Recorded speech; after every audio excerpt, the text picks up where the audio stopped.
Okay, welcome back. We are talking about becoming skillful. One of the most important parts of your skill development is going to be understanding the rules. So in this section, we'd like to talk about the face-path relationship and what it takes to control the direction of the ball, or what makes the ball curve right or left.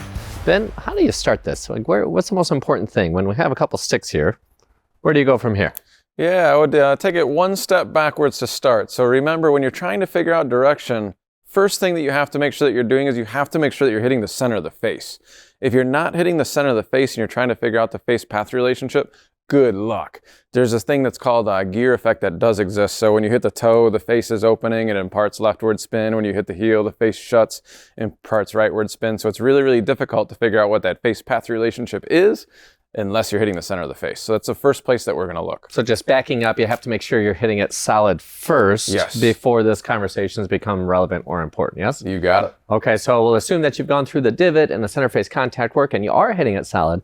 So for that reason, what's the second step? What's the next step? Second step is you're going to determine where the club face is pointed. So ultimately, your club face is going to determine where the ball starts. It's not 100%, it's roughly 80%. But to make your lives easier at home, assume that the face determines the start direction. So if the ball starts left, the face is shut. If the ball starts to the right, the face is open. If the ball starts straight, the face is going to be square. Very good. So most important to know is we're going to start with the face first, and the face is going to be mostly responsible for the starting direction of the ball. You got it. Okay, so in the book, in the copy here, we have the blue stick is the face. So we're going to use the blue stick here to represent that. Another key word when you're doing this is relative. The face is relatively left or right or straight of the target line. So what we're talking about is the target line. We have the green stick down here on the ground. That's going to indicate our straight line. Cool. So you want to hit one and we'll work from there. We'll work backward from there to see what the ball's teaching us? Yeah, absolutely. Okay.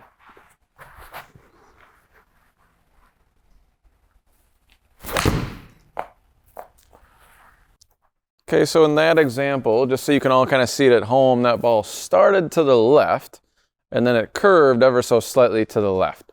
So in the book, what you'll notice is when we were talking about face-path relationships, anytime the face is left of the path, it's going to curve to the left. Anytime it's to the right of the path, it's going to curve to the right. Anytime the face path, is the same, the ball's not going to curve. So we're going to keep that in the back of our mind as well. So Chad, my ball started to the left, so... Yeah, so a good exercise, one that you'll like to do at home, and it will really, really, really help you. Just have to slow it down. So notice here, we're not talking about your golf swing at all. No. It has nothing to do with the swing. We're talking about the ball. So in this case, the ball started left of the straight line. So we're going to use this stick to come on down here and put the face... What do you think, Ben? Did that start slightly left, would you say? Would that be just slightly to the left, yep. Very good. The club face is going to be slightly to the left of the target line. Very good. So we're going to use the face first, and understanding that the face on this one was in fact left. Mm-hmm. Now it curved more left, so we know that the face has to be in fact left of the path. Very good. And it didn't curve very much. It didn't curve very much. So having said that, there was a small difference between where the face was and where the path was. So if we were to come on down here and I don't know, do something like this. So the face was left of the path. Yeah, and not by a lot. The ball didn't curve very much. So would this be fair to say, Ben, that we probably got this one pretty accurate? Yeah, so remember at home, the more variance you have between the face and the path, the more the ball curves. So that's something else that you're going to have to keep in the back of your mind when you're trying to determine what these face-path relationships are. So the more variance, more curve, less variance, less curve. Very good. This is one of the more valuable activities we do with folks here at B-Golf when they come in, is just walking them through this stick exercise so they can start to discern, was it the face or was it the path, and where do they need to focus their attention. Mostly our experience is people have this relationship mixed up backwards, so it's confusing. So this activity will really, really help you unconfuse it and get clarity on what you're trying to do. Okay, you want to hit another one? Yeah, sure. Show us something different here, so we have to work a new problem here.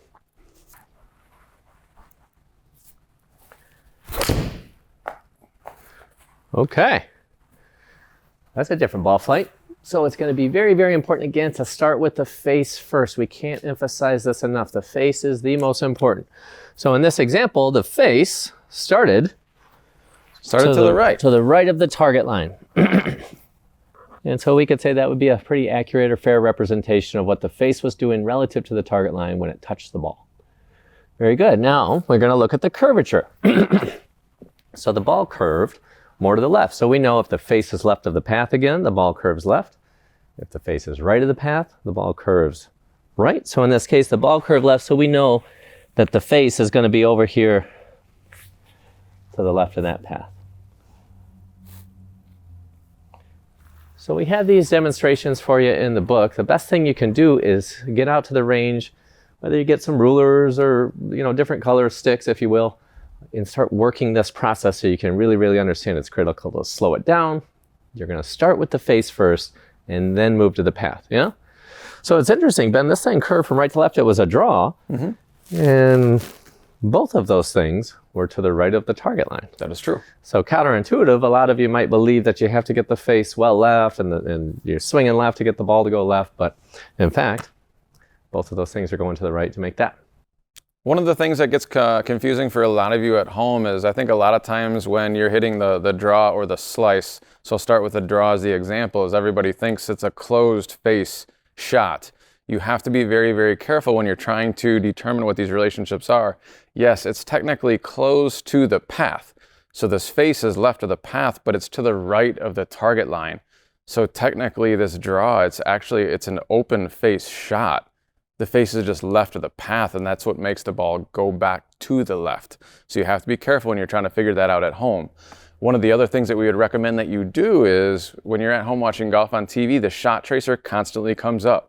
Grab yourself a notebook and just sit there with a pen and your notebook and start to determine what the face path relationship would be for a tour player. So grab yourselves a couple different colored markers and sit home and start to work through this stuff. So that way when you get out to the golf course, you're going to be very, very clear on what those face path relationships are based on the ball flight that you're seeing. Yeah.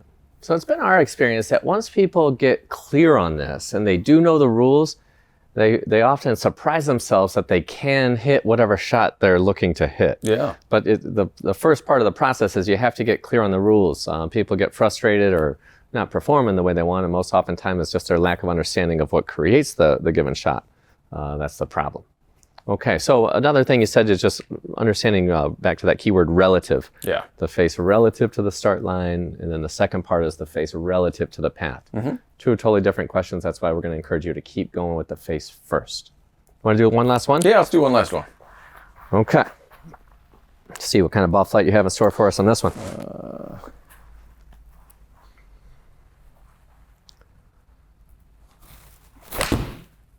Oh boy. Some of you at home might see that one quite frequently. It's important to know what that ball is doing in this instance. Which is really not a problem. We're just going to start to understand. So in this case, we can't implore you enough. We're not talking about your swing problems. We're not doing that. We are just going to work on understanding what the ball's teaching us.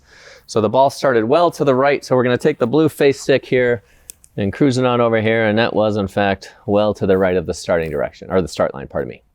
Very good. And then the ball curved kind of a lot more left. Yeah, more you right. Curved further to the right on that one.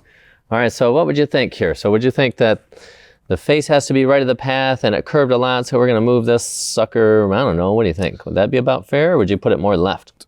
I'd probably keep it like right around where the target line is. I think that's a pretty good amount of variance to where we could see there the ball started to the right and then it curved kind of a lot to the right. And as you can see, there's a good amount of variance between the face path relationship. So it seems to me that was the relationship for that golf shot. Very good. So in this case, if this player were to talk about their path, it might not be as effective as just learning to get the face more left, to which case they'll hit longer, straighter, higher golf shots.